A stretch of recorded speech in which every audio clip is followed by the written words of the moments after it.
Ladies and gentlemen, boys and girls, persons of all ages, welcome to the most exclusive group in the wrestling community.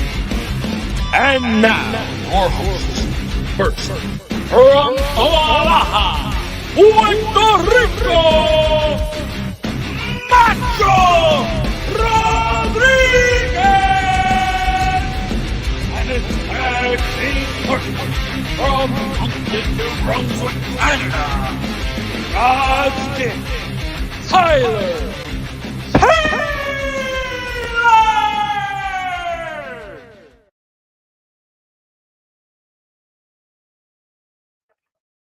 ¿Cómo estamos, mi gente? Welcome to another edition of Must Love Wrestling. And we are here today to review two shows, NXT Deadline and AEW Collision from last night. Now, right away, I'm going to start off with NXT Deadline because, wow, what a show that turned out to be. I got to be honest with you, HBK is the booker of the year. We have had stellar premium live event after stellar premium live event. He has continued to produce great content over and over and over. And what they're doing in NXT rivals Raw and SmackDown right now. It's rivaling the big four premium live events from WWE's top brands. I also believe that it is miles apart, farther than AEW. I mean, what we're seeing right now in NXT, you can consider it the third brand now. It's Raw, SmackDown, and NXT. I don't believe NXT is developmental anymore. And I do believe that that's my opinion alone. But why don't we jump right into NXT Deadline as we start with the pre-show with Axiom versus Nathan Frazier. And I got to be honest with you, Nathan Frazier, he's one of my favorites.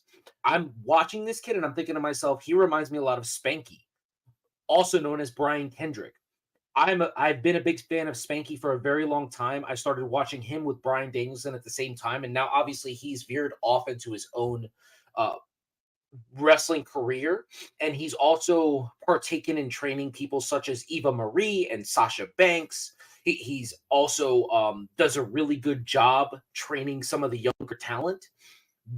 He's one of those Shawn Michaels guys, you know, and legit Shawn Michaels guys. Like, he trained at the TWA with Shawn Michaels, with Bryan Danielson. So when I watch Nathan Frazier, that's exactly what I see. I see a updated version of Spanky. And, you know, I got to be honest with you, Axiom is one of those guys that I was never really sold on, but I'm enjoying his current run. I mean, I can't really compare him to anybody because he's a different style of performer. He's not your typical cruiserweight. He wrestles a little bit bigger than a regular cruiserweight. So this match itself was pretty good. Obviously, you know, Axiom wins with a golden ratio. So, I mean, it was a great way to kick off the show to get us right into the first segment.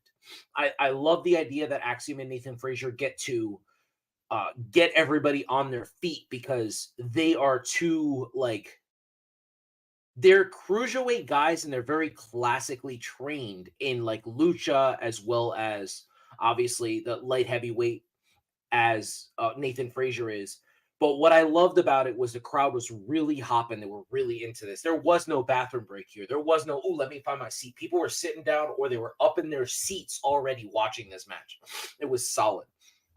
The show kicks off with a Heartbreak Kid, Shawn Michaels, the greatest of all time, as told to me by many. He comes out and he introduces CM Punk. And they have a great interaction right away. We have CM Punk in NXT for the first time since his segment with Seth friggin' Rollins when they were NXT champion and WWE champion at the same exact time. And they tagged with each other. I got to be honest with you, man. Watching CM Punk in NXT feels right to me. I don't know what it is, but if I were the booker, if I were the promoter, if I were one of the head writers, I would figure out a way to get CM Punk to possibly pull a Becky Lynch.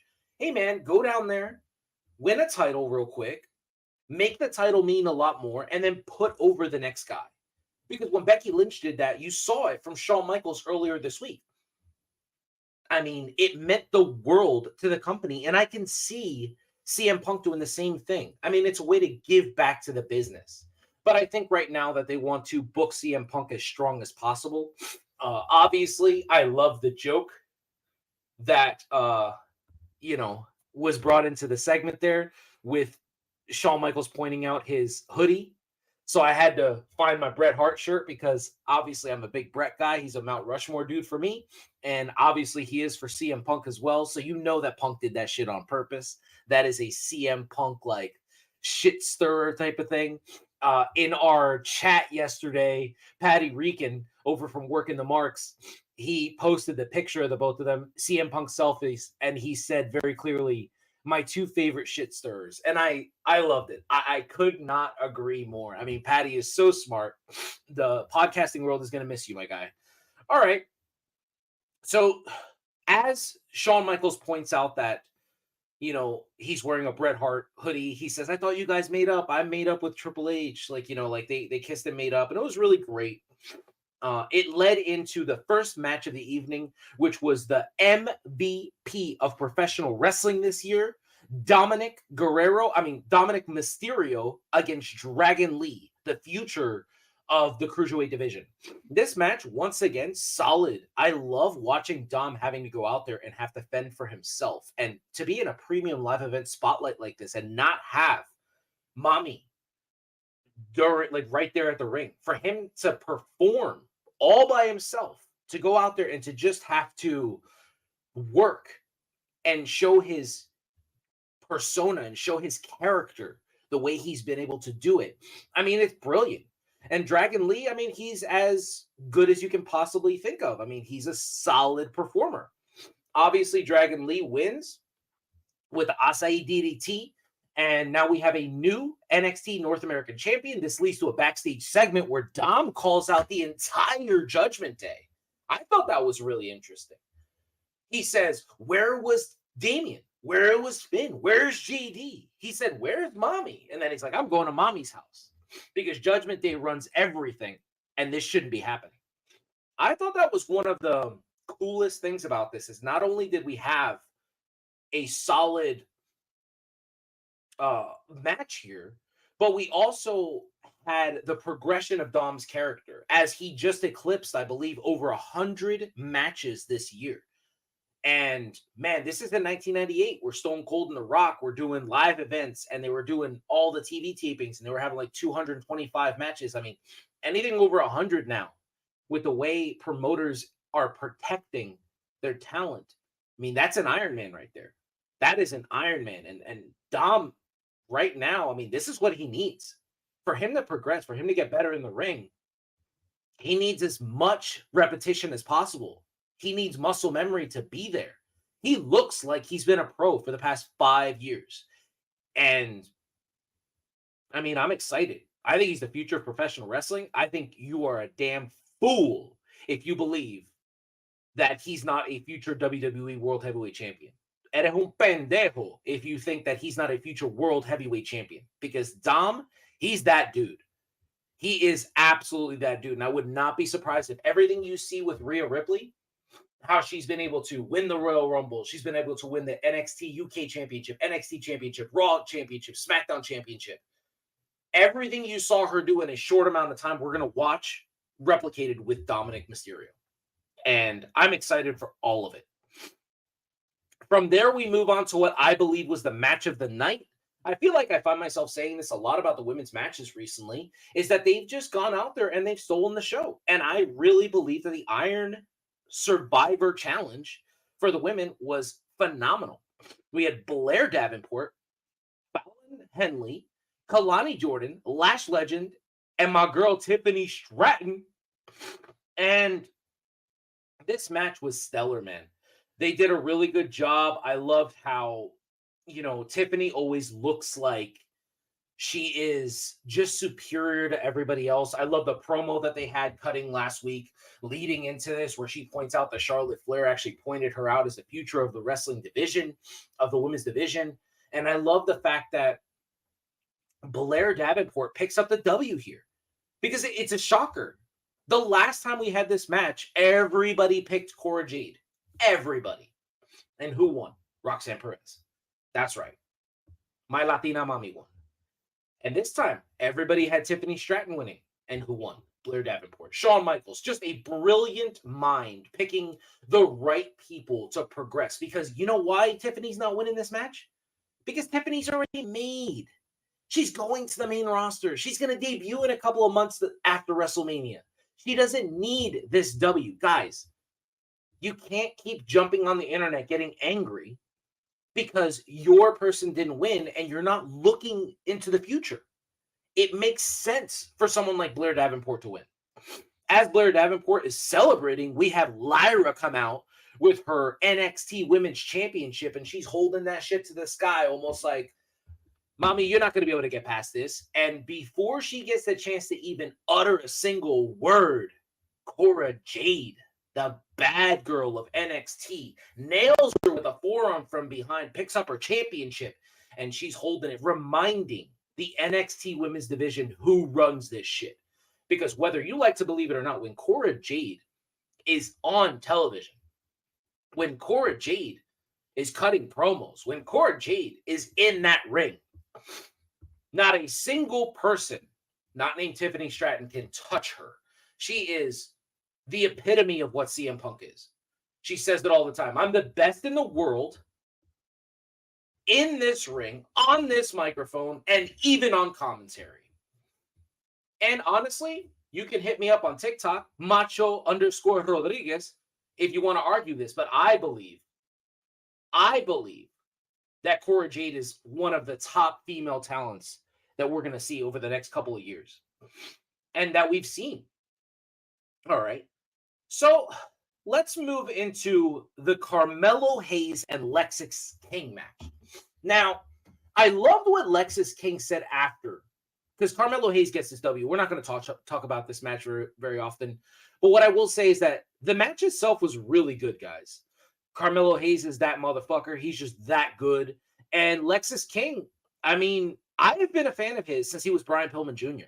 I actually really appreciate his in-ring work. He reminds me a lot of the Stone Cold part instead of Brian Pillman himself. And what I mean by that is not Stone Cold Steve Austin, but Stunning Steve Austin of the Hollywood Blondes. I feel like Brian wrestles more like him. And it's kind of like watching Dominic Mysterio. When you watch Dom, you don't see Rey Mysterio out there. Sure, he does the 619, but he doesn't really match Rey Mysterio's style. And when I watch, I actually see more Edge. I see more Art Barr. I see more Eddie.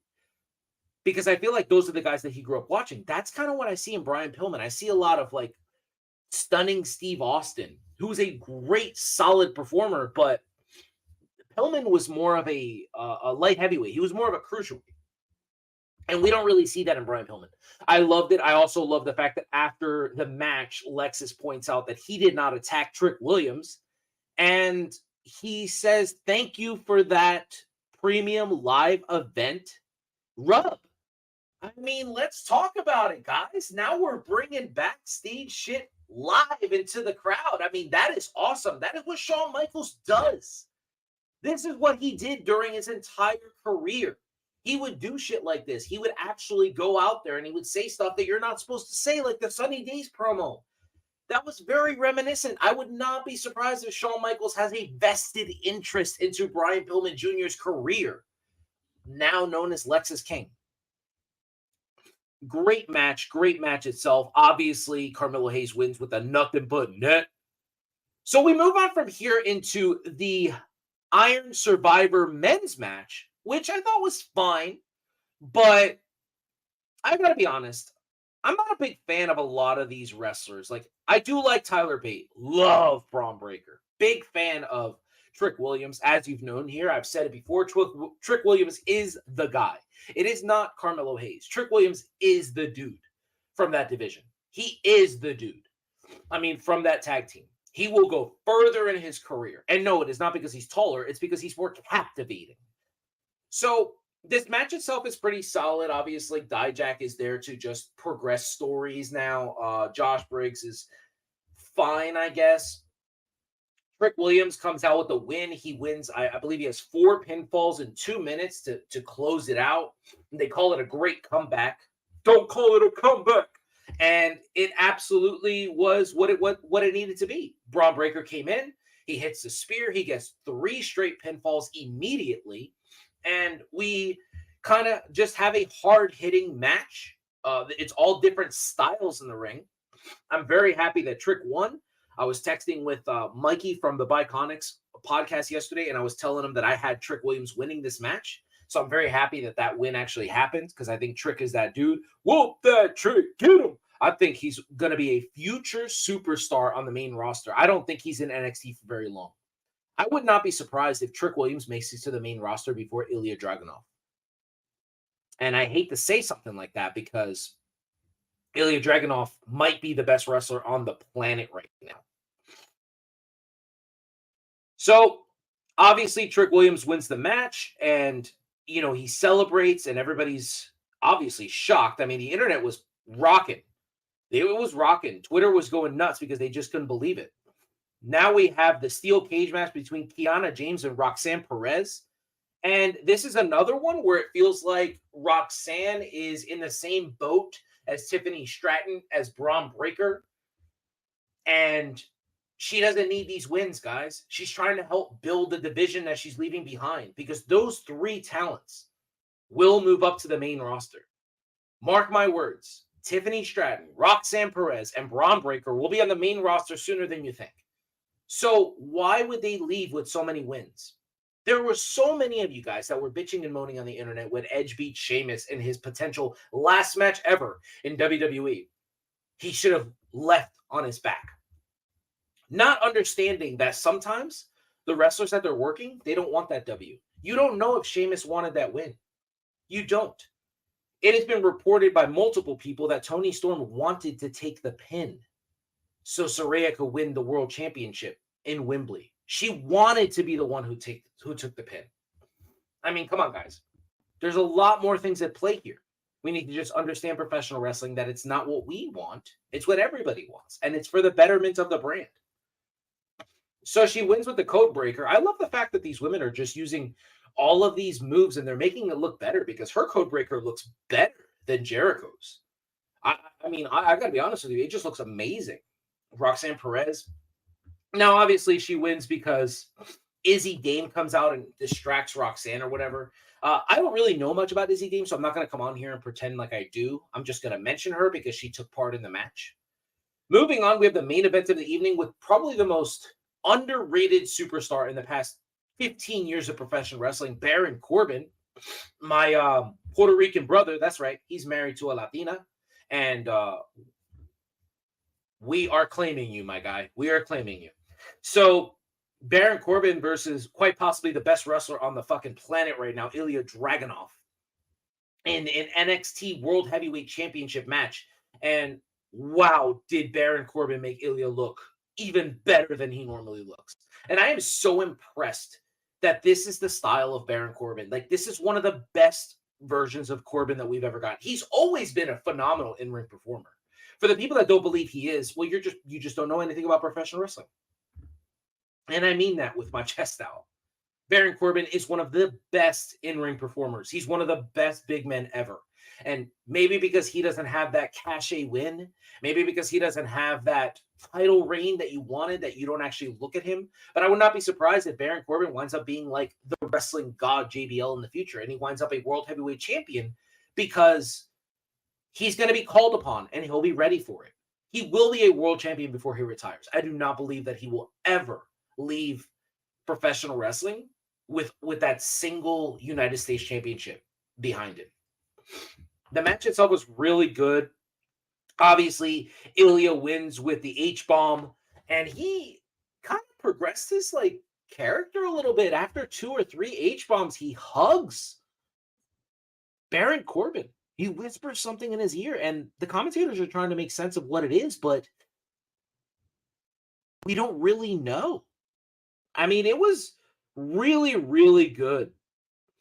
And I thought this match brought out a ton of emotions in me. It made me feel like this is what I love about professional wrestling. 2 completely different styles meshing to have a 5-star match. Now I'm going to jump in here, and I'm only using 5 stars to lead you into my next segment before I jump in to talk about Collision, which will be very fast. It'll be a fast recap. So I'm going to rank every single match in my world famous empanada meter. And then I'm going to rank the entire premium live event. So we're going to start off with Axiom and Nathan Frazier, and I'm going to give that a solid 3 empanadas. That's what I thought. That match was really good. For the women's Iron Survivor Challenge, I am giving it a 5 empanada. That was a perfect match. I thought it was a 100%. I thought it was beautiful. I thought the storytelling in it, every single aspect of the match, I thought was just amazing. Dominic Mysterio versus Dragon Lee, I'm giving it a 3.5 empanada. It was not better than their singles match that they had a couple of weeks ago, but it was a solid match in itself. Roxanne versus Kalani, I'm giving that a 2.5 empanada. I thought this match was okay. It was really good for both women. They looked like stars, but it just left me wanting more. I felt like it was too short. Carmelo Hayes versus Lexis King, I thought I'm going to give this a solid 4 empanadas, only because Carmelo Hayes is that dude in the ring. And because, like I said, I'm a big fan of Lexis King, and I'm looking forward to what he does in the future. And what he did last night was showcase himself. He's going to be an NXT pillar for a while. The men's Iron Survivor Challenge, I'm giving it a solid 4.5 empanadas. I thought this match was hard-hitting. It was really great. It furthered the character of Trick Williams. The crowd was rocking, and I cannot wait to see Raw, SmackDown, Survivor Series, any live event that WWE produces in the future. I can't wait to hearing them scream, "Whoop that trick" for Trick Williams. It's going to be amazing.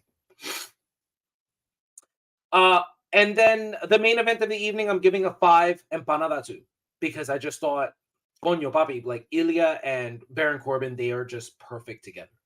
They look really good when they're out there performing with each other, and I'm excited to see what they're doing. I'm excited for all of it, and I want more. I hope that was not the end of their feud. Overall, I'm going to give the show a 4.5 empanada. I thought it was a really, really good show, and I thought, it's got that nice 4 empanadas with 2 bites of another one, and it was, there were a couple lacking moments, but the CM Punk segment really led it to me. I thought that was beautiful. So, guys, if you have a chance, if you got Peacock, get on there and watch NXT Deadline. What a phenomenal show. And now we'll wrap up here with AEW Collision from last night. And absolutely, D, Pink Punk. What a hilarious Pink Punk. I loved it. I absolutely loved it. That's why I had to wear my Bret Hart shirt too. I thought that was so funny that CM Punk, and the fact that Shawn Michaels actually brought up that segment. I thought that was great that he brought up the hoodie. Now it's AEW Collision. Obviously, the show kicks off with a couple of pre-taped promos with Ethan Page, Kenny Omega, Bryan Danielson, Andrade, with CJ Perry, Claudio Castagnoli, Eddie Kingston, and they're all hyping up their matches for the evening. We start off with another match from the Continental Classic as Eddie Kingston defeats Claudio Castagnoli, and I got to be honest with you, AEW's really done a piss poor job of producing this Continental Classic. And what I say about that is Eddie Kingston versus Claudio Castagnoli is a feud that's been going back for a decade. How do you not put any effort into this feud? We had so much given to us for Bryan Danielson versus Eddie Kingston. Where was this? This is a legit feud. Like, these guys don't like each other. Or that's what we've been led to believe. Let's assume everything that we're living the world of a work. Eddie Kingston versus Claudio, that should have been talked about over and over and over, and it wasn't. It just, one time, let's just go out there. Obviously, Eddie Kingston wins the match. Solid. He picks up 3 points.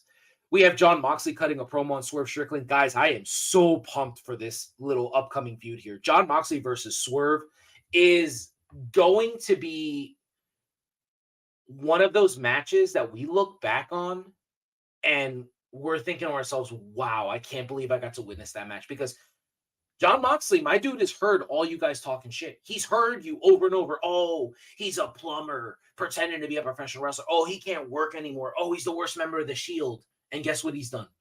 Over the past 4 months, he hasn't had a single fucking hardcore match. And he's gone out there and he's given you like 5-star match after 5-star match. He's given you 2 show-stealing matches with Orange Cassidy. He's giving you that phenomenal match with Rush the other night. This is what he does. He enjoys hardcore wrestling. That's what he enjoys. That doesn't mean he's not a great performer. Some of you guys just need to get off your high horse, pretending like you know professional wrestling just because you watch AEW and because they're a wrestling show. Yeah, wrestling show with no story. I call it the bingo of professional wrestling because all they do is open the cage and pull two balls with names on and say, these two are going to work each other for absolutely no reason at all. But Jon Moxley's attitude sucks. I think his attitude is amazing. I love his attitude. He's himself. I love Jon Moxley because he reminds me of my brother, Patty Regan. That is exactly Patty's attitude. And I love it. I love it so much. I've loved this since I was 13 years old. That's my boy. Anyway, moving on, we have Renee Paquette interviewing Hook, and Wheeler Yuta interrupts. I mean, Hook called him out for cheating against Shibata, and it's like, all right, so I guess we're going to have a little title versus title feud here. I mean, why not? And I'm all for it. I'm not the biggest fan of Wheeler. I do not like Hook at all. I don't think he provides anything. I think he's the Justin Bieber of professional wrestling, and Justin Bieber had talent. And that dude can sing. Hook cannot do anything. I mean, I don't even know. Hook needs a name change. He needs a complete like overhaul of his entire persona. His name change, even though the suplexes he hits just look so bad, it would be like a random stranger walking up to you on the street and saying, "Hey man, let me T-bone suplex you." Like, I wouldn't be surprised if when he's interviewed that he doesn't have like that type of voice, that he's putting on a voice for you. I wouldn't be surprised if somewhere in the future we find out that this voice that he's working right now, that's what it is. It's a work. It's like Santino Marella, where he doesn't actually have the Santino voice. From there, we move on to a really solid match for the evening, which was Willow Nightingale versus Mercedes Martinez, and we have another Boricua. So this show starts off with two Boricuas, with Eddie Kingston and Mercedes. The match itself was really good, and Mercedes takes the L here. Willow is being pushed to be the future of the AEW women's division, to be the future of the Ring of Honor women's division, and I love it. I think she is one of the talents that we are going to be watching for years to come. Willow is one of those people that can work a veteran like a Mercedes Moné, and she can work someone younger like a Britt Baker, and that she's going to give you a hell of a match regardless of what you're watching. I am a big fan of Willow. Obviously, my podcast buddy Tyler is a huge fan as well. We are big Willow Nightingale stands here on the Must Love Wrestling podcast. Wardlow defeats Willie Mack, and god damn, did you watch that powerbomb? I mean, the way he held him up before slamming his ass down, that was that was too much for me. He was showing too much strength there. Like, you need to calm down, baby Batista. That's what you need to do. That's kind of how I felt about him. This match was fine. It was whatever. I'll give it like a 1 EMPANADA. It wasn't anything special. They've ruined the Wardlow character. I'm not really interested in watching him or not watching him. They're going to need to... I think they're going to need to throw him in there with Max to get me invested, because I just want to see him powerbomb the shit out of Max, just because the last time I really enjoyed it, the Powerbomb Symphony. Kenny Omega versus Ethan Page it would have been the match of the night had we not gotten Bryan versus Andrade. But yeah, I mean, Kenny wrestling free on television feels like a crime. I mean, don't get me wrong. I'm a big Bryan Danielson fan. He's my favorite wrestler in the world. But Kenny Omega feels like one of those guys where we were only going to see him in like pay-per-views and premium live events type of thing. And Bryan's always been the guy who wants to work television shows. He wants to work Collision, Rampage, Dynamite. That's what he wants to do. Kenny's never been that guy. Kenny's always felt like big time. So watching Kenny Omega wrestle on a random Saturday night, to me, feels like we stole money from AEW. That's what it felt like to me. I loved it. Kenny picks up the W here. Really solid match with Ethan Page.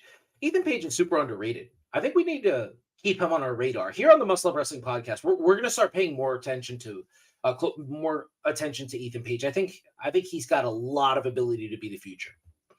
Anyway, from then we move on to Penta, El Zero Miedo, and Commander. They defeat Daddy Mac and Angelo Parker. That match was fine in itself. We do have a Keith Lee versus Shane Taylor hype video. And they hyped this, and they didn't hype Eddie Kingston versus Claudio Castagnoli. I mean, don't get me wrong. I love Keith Lee. I'm a big fan of Shane Taylor, especially after his match with Samoa Joe, which I loved. I got to be honest with you. I'm not annoyed that they're pushing this match. I'm annoyed that they don't do this enough for other matches. So if I could just make that clear. And on to the main event of the evening, which I thought was one of the best matches I've seen in a very long time. And guys, I know. Let me take a sip of my café con leche here. Feliz Navidad, papi. I know I find myself saying that a lot. Bryan Danielson has given us another 5-star, 5 empanada match, whatever you want to call it. But for him to go out there with Andrade and to make Andrade look like he might be the best wrestler in the world, to make Andrade look like he might be the most ruthless wrestler on the planet, he made Andrade look just as good as Triple H used to make Andrade look on NXT. Because this version of Andrade, I could see absolutely stealing it. And mark my words, I did say this a while back when I moved into my house here. I produced a podcast for you from my dining room. I hadn't had my flag set up, and I didn't want to produce a podcast up here in my office yet until that happened. And I talked about the pairing of CJ Perry and Andrade, and I told you that it had potential to be as amazing as CJ Perry or as Lana and Rusev. I told you guys, and now we are here. We are actually watching this. We're watching this unfold right in front of our eyes. CJ, what she's been able to do for Andrade has been phenomenal. It has been one of the best moves AEW's done in a very long time, and they don't make a lot of great decisions. But we've actually been given a great segment now. We have a great story because now Rusev is involved. And now we're going to get Rusev versus Andrade on AEW. And that is a feud that's pay-per-view worthy. Andrade versus Rusev, when we actually get there, that is a match that I think people are going to be talking about for years to come. But I think what stuck out the most, besides Andrade and his in-ring style and how great him and Bryan melded together, was what Bryan did for him. This was very reminiscent of Cody Rhodes and Brody Lee. This was very reminiscent of that because Cody completely sold for Brody. If you remember when Brody wins the TNT Championship, he just dominated Cody. That's what happened at the end of this match last night. This was a war, and then all of a sudden Andrade just looked like the better man. That's exactly what Bryan did for Andrade yesterday. And I loved it. Bryan Danielson has been talking about this since before WrestleMania happened. He said he's always wanted to push the next guy forward. He wants to protect and he wants to set up the future of professional wrestling. He used to talk about working guys like Drew Gulak, Heath Slater. And now he's in there with a guy like Andrade that is super underutilized, but he has been the star of AEW Collision. You can say whatever you want, but Andrade is the top name on AEW Collision because he's out there every single week. He's producing phenomenal match after phenomenal match. And now he's got a mouthpiece in CJ Perry. And she said the only thing missing from her now and her Lana character was that her Lana character, they made her talk super fast. So she's able to slow it down now and actually give you that sensational Sherry, give you that Paul Heyman. She's actually able to sell my guy now. This might be the best pairing for Andrade this side of when he was with Zelina Vega. This might turn out to be better than him with Zelina Vega. But it also has to do with the people in the back. Are they willing to give us that? Now, I want to get to this question here by From the Dungeon podcast. I apologize for taking so long. But Yes, I believe Brian did get hurt again. I believe that he sustained an injury. It could have been a work. I don't know because there hasn't been a lot of traction on it. But they did say that he may have gotten hurt during the Rampage taping.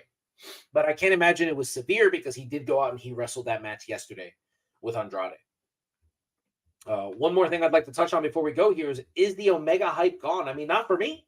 I'm a traditional wrestling fan, and like I said, watching Kenny Omega free live on television, I felt like was a crime. Like that dude is a pay-per-view sensation. He's a bout machine.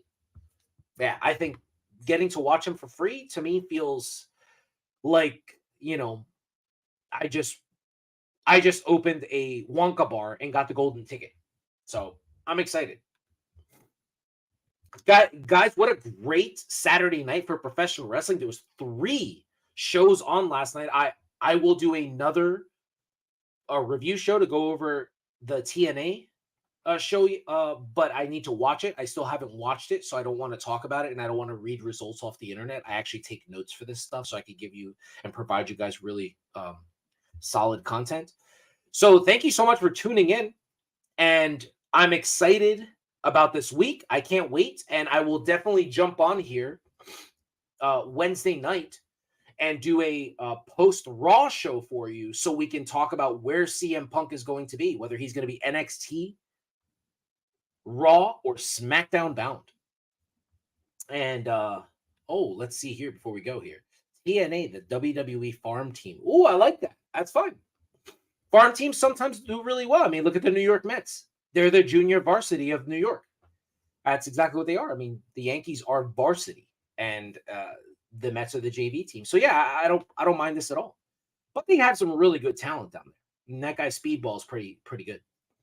Once again, guys, thank you so much for tuning in on Must Love Wrestling, and I look forward to it. And if you want to catch me, I will be over on Working the Marks Tuesday night at 9 p.m. here live on YouTube with my brother Patty Rican and Fernando Uribe. So, guys, thank you so much. I hope you have a safe weekend and enjoy some football, man. Go Niners.